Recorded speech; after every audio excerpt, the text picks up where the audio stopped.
Welcome to Selection and Implementation of Restoration Interventions, your practical guide to choosing the right actions in the right places for successful ecosystem restoration. Restoration means doing the right thing in the right way at the right time. Making good decisions about where and how to intervene is essential for lasting results, whether you are working on land, in coastal areas, or at sea. This journey will help you use spatial planning to identify priority areas, avoid conflicts, and align restoration with broader landscape and seascape goals. Also, select appropriate interventions based on ecological need, feasibility, and social legitimacy.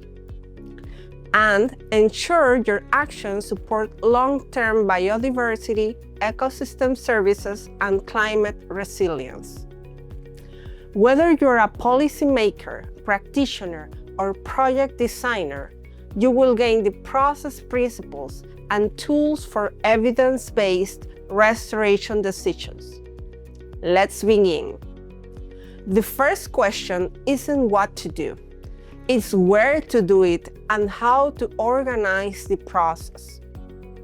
Restoration happens across complex landscapes and seascapes with competing priorities and overlapping land uses.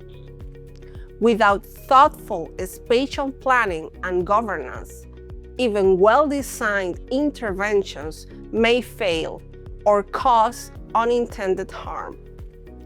That's why we start with spatial planning, exploring what it is, why it matters for restoration, and how to strengthen these processes where they exist.